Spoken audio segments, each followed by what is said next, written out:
مسیح میں میرے عزیز بھائیوں، میری عزیز بہنوں اور پیارے بچوں، جب ہم آج کے کلام پر غور کرتے ہیں، آج کے کلام پر دھیان دیتے ہیں، تو ہم دیکھتے ہیں کہ یہودی جو ہے یسوع مسیح پر اس بات کا الزام لگاتے ہیں، یہ یسوع مسیح کے حوالے سے یہ کہتے ہیں کہ یہ جو شخص ہے یہ کفر کہتا ہے، کیونکہ یہ اپنے آپ کو انسان ہو کر خدا کے برابر بناتا ہے۔ یہ کہتا ہے کہ میں خدا کا بیٹا ہوں۔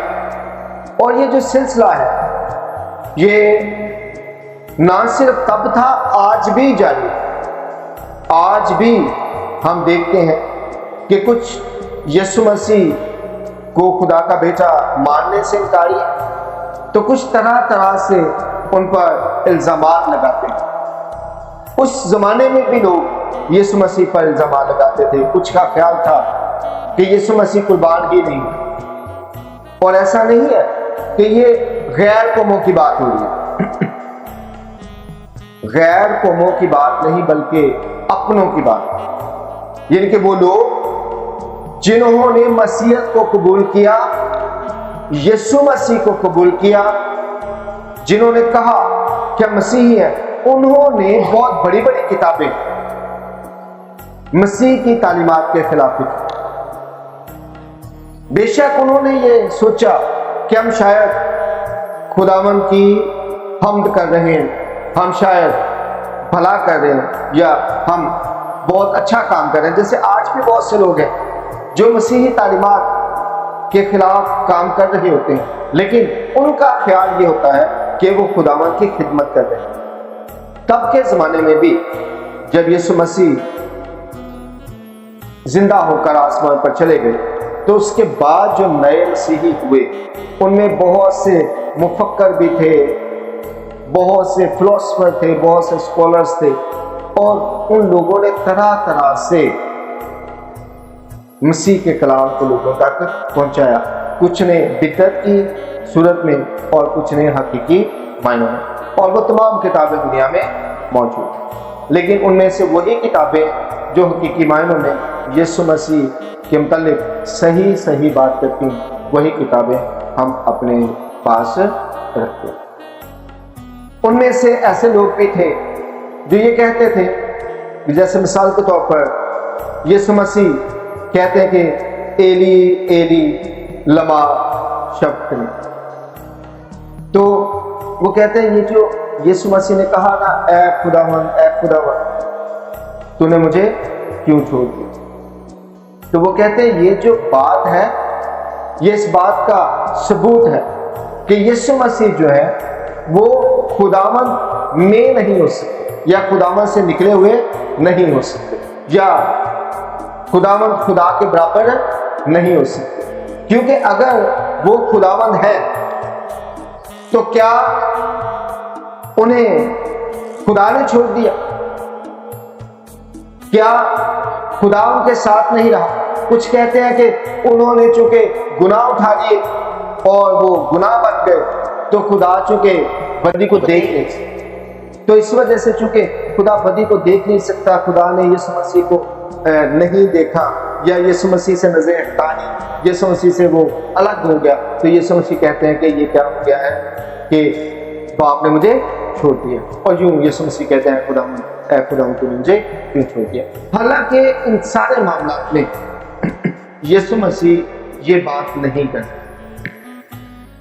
یسوع مسیح ایک یہودی، سیدھی سی بات ہے، یسوع مسیح یہودی گھرانے میں پیدا ہوئے، اور مذہبی طور پر وہ ایک یہودی تھے، اور تربیت بھی انہوں نے ایک یہودی کے طور پر حاصل کی، اور اسی طرح سے انہوں نے تعلیمات بھی پائی، اور ان عقائد پر جو عقائد تھے یسوع مسیح پابند بھی رہے، اور انہوں نے اب دیکھیں کہ جیسے جیسے شریعت میں لکھا ہوا تھا اس طرح سے انہوں نے سارا کچھ کیا، اگر کہا بھی کہ میں شریعت کو ختم کرنے نہیں بلکہ پورا کروں۔ یسوع مسیح واحد وہ ہستی ہے جو ہمیں دکھ میں مصیبت میں، تنگی میں، تکلیف میں خداوند کا ذکر کرنا سکھاتا۔ مقدس یعقوب کہتے ہیں کہ جب تم دکھ میں ہو تو کیا کرو؟ دعا کرو، اور دعا کا بہترین طریقہ کار یہ ہے کہ آپ کوئی تلاوت کر لیں، زبانی۔ یہودی جو ہے زبانی کلام کو یاد رکھتے تھے اور کوشش کرتے تھے کہ اپنے بچوں کو یاد کریں، حفظ کریں، اور وہ زیادہ تر بچے جو ہیں حافظ ہوتے تھے، یعنی کہ زیادہ بچے یہودیوں کے اس دور میں بھی زیادہ بچے یہودیوں کے حافظ ہوتے تھے، انہیں کلام زبانی آتا، خاص طور پر تمام کے تمام زبور انہیں یاد، سارے زبور، ایک بھی زبور بمشکل ہی کسی بچے کو نہ آتا۔ جو ہی بچہ تھوڑا بڑا ہوتا تھا 3-4 سال کا تو اسے وہ رٹا لگوانا شروع کر دیتے تھے، اور یوں 6-7 سال کی عمر میں وہ تقریباً بائبل جو تھی پرانا عہد نامہ جو ہے اس کو تقریباً وہ یاد کر چکا، اور زبور وہ پڑھتے رہتے تھے، عام راستے میں جاتے ہوئے پڑھتے رہتے تھے، رات کو سونے سے پہلے پڑھتے تھے، صبح اٹھ کے پڑھتے تھے، کیونکہ خداوند نے حکم دیا تھا کہ یہ جو کلام ہے، یہ جو شریعت کی کتاب ہے، یہ تیرے منہ سے نہ ہٹے، تجھے ہر وقت اسی کا خیال ہو۔ تو وہ اس طرح سے خداوند کی بات کو مانتے ہوئے عملی طور پر بے شک وہ کرتے تھے یا نہیں کرتے تھے، لیکن رتے کی صورت میں وہ ضرور اس پر عمل۔ اور یسوع مسیح جو ہے وہ بھی کیونکہ ایک یہودی گھرانے میں مقدسہ مریم ایک یہودی گھرانے سے تھی، مقدس یوسف ایک یہودی گھرانے سے تھی، تو مقدسہ مریم اور مقدس یوسف کی وجہ سے یسوع مسیح جو ہے وہ بھی اسی طرح سے پرورش پاتے ہیں جیسے یہودیوں کے عام بچے پرورش پا چکے، اور اس وجہ سے یسوع مسیح کو بھی زبور آتے تھے، یسوع مسیح کو بھی مختلف آیات پورے طور پر یاد تھے۔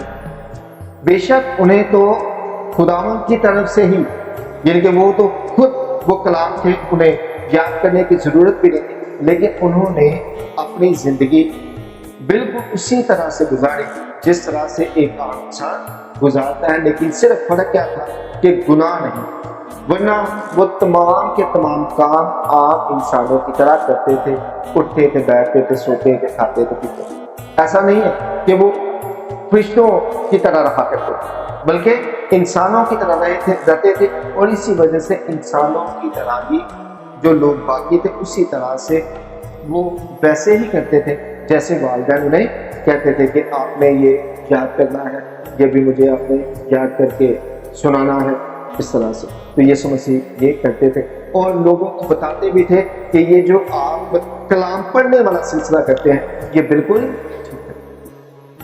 جب صلیب پر یسوع مسیح ہے اور جب انہوں نے یہ کہا اے خداوند، اے خداوند تو نے مجھے کیوں چھوڑ دیا، تو اصل میں تب بھی وہ کیا کر رہے تھے؟ وہ تلاوت کر رہے، کیا کر رہے تھے؟ تلاوت۔ جیسے کہ میں آج آپ سے کہوں، میں یہاں کھڑا ہوں، میں کہوں اے ہمارے باپ، تو آپ کیا کریں گے؟ آپ پورا پڑھنا شروع کریں، ایسی ہے؟ میں کہوں گا کہ چلے دعائیں بانی، تو آپ پڑھیں گے۔ میں کہوں گا فرشتے کا سلام، تو آپ پڑھنا شروع کر دیں گے، حالانکہ میں نے صرف یہ کہا فرشتے کا سلام، اور آپ کو یہ سمجھ آئی کہ ہاں اس سے آگے وہ پوری بات ہے جو ہم نے کیا کرنی ہے؟ پڑھنی۔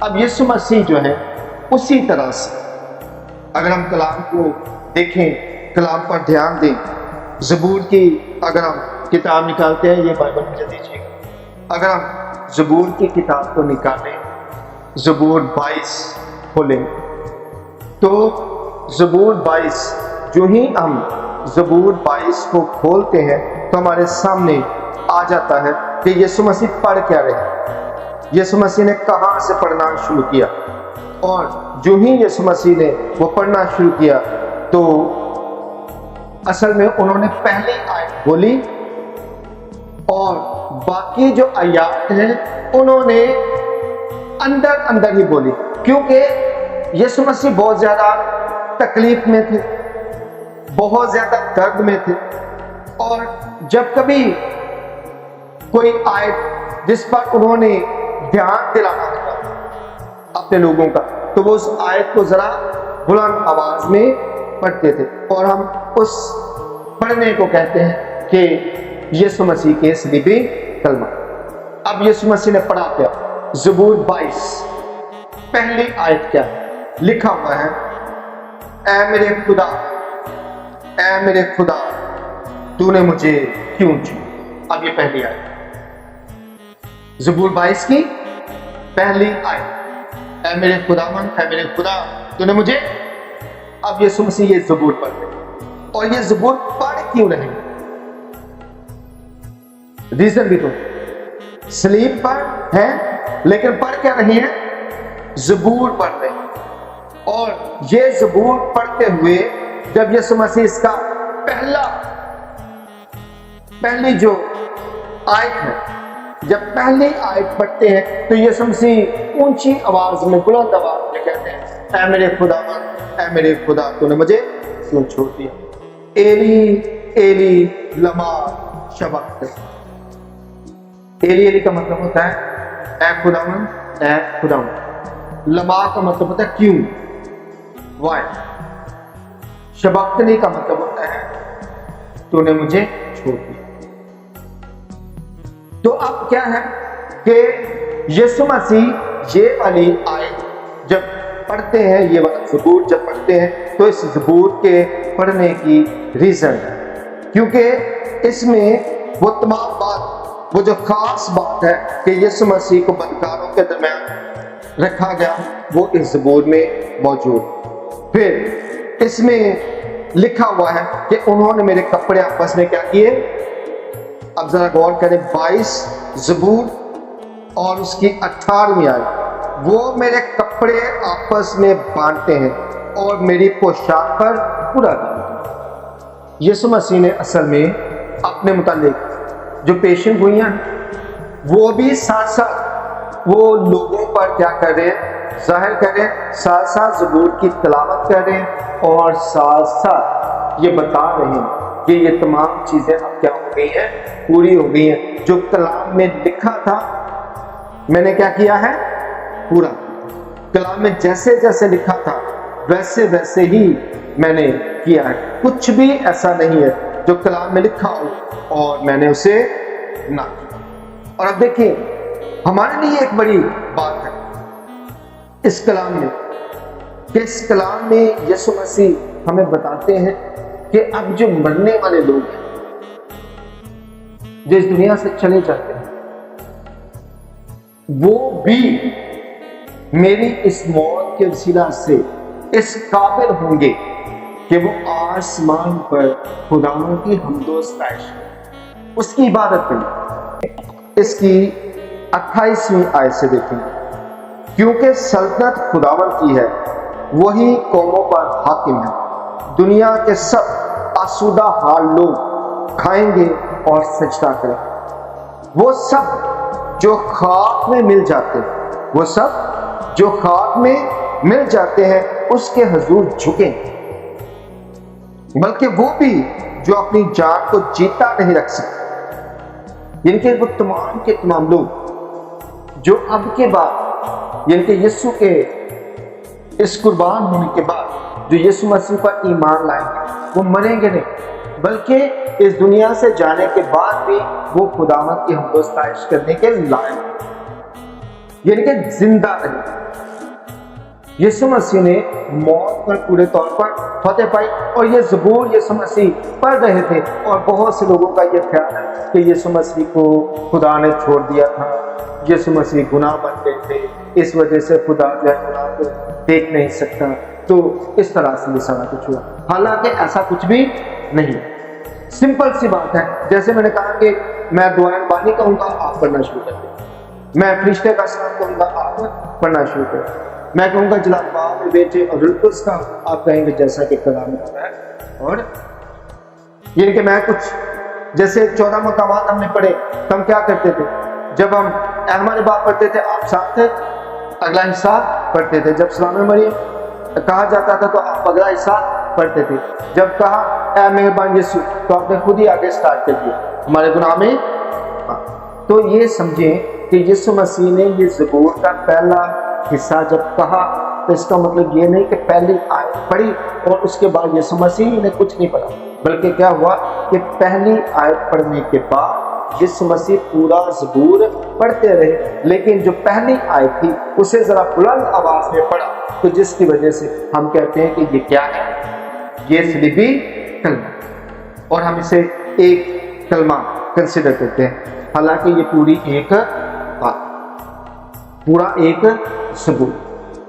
اور ہم جو لوگ بھی اس طرح کی بات کرتے ہیں، میں چاہتا ہوں کہ آپ کو یہ پتہ ہونا چاہیے، آپ کے نالج میں ہونا چاہیے کہ ایسی بات نہیں ہے، بلکہ کیا ہے، حقیقی طور پر کیا ہے، حقیقی طور پر یہ ہے کہ یسوع مسیح صلیبی راستے میں کلام کرتے ہیں اور ہمیں سکھایا کہ ہم بھی اپنے صلیبی راستے میں، اپنی مشکلات میں، اپنی پریشانیوں میں، اپنے دکھوں میں، اپنی تنگیوں میں، اپنی تکالیف میں کلام پڑھیں. تبھی آپ نے دیکھا ہوگا کہ کئی دفعہ لوگوں کو کہا جاتا ہے کہ اچھا چلیں ٹھیک ہے، آپ اگر بیمار ہیں یا کوئی مسئلہ ہے تو روزی پڑھیں.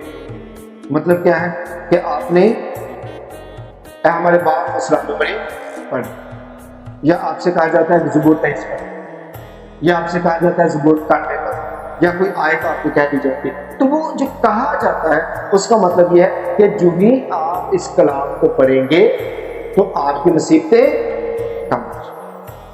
اور اگر مصیبت کم نہ بھی ہو، کیونکہ کئی دفعہ ہوتا ہے خدا کی طرف سے آزمائش بھی آتی ہے، اگر مصیبت کم نہ بھی ہو تو آپ کے اندر اس مصیبت کو برداشت کرنے کے لیے حوصلہ کرنا چاہیے، ہمت آ جائے. اب یسوع مسیح کی مصیبت کم نہیں ہوئی، لیکن کیا تھا، ہمت اتنی زیادہ اور حوصلہ اتنا زیادہ تھا کہ وہ تمام معاملات میں برداشت کرتے ہیں. اس حد تک برداشت کیا کہ کہا کہ باپ ان کو معاف کر، کیونکہ یہ نہیں جانتے کہ کیا. اور یہ بات جو ہے وہ بھی اصل میں کلام ہی کی بات ہے. یسوع مسیح نے جتنی باتیں کی وہ تمام باتیں اصل میں کلام ہی تھا، اور یسوع مسیح کلام ہی پیش کرتے رہے. کوئی آیت اونچی آواز میں بولتی، باقی اندر ہی اندر، دل میں پڑھتے رہے. اور یوں انہوں نے ہمیں ایک اچھا نمونہ دیا کہ ہم اپنی مصیبتوں پر، اپنی تکالیف پر کس طرح سے قابو ڈال سکتے ہیں، ہم اپنی مصیبتوں سے باہر کیسے آ سکتے ہیں، ہم اپنے دکھوں سے باہر کیسے آ سکتے ہیں، اور کس طرح سے ہم اپنے دکھوں پر کنٹرول پانا سیکھ سکتے ہیں، اپنی زندگی کو اس کی مرضی کے مطابق گزار سکتے ہیں. خدا کرے کہ ہم بدعتی لوگوں سے ہوشیار رہیں اور ہمیشہ خداوند کی پاک مرضی کو پہچانیں اور اس کے کلام کو سمجھتے ہوئے اس کے کلام کے مطابق زندگی گزارنے کا موقع حاصل کریں.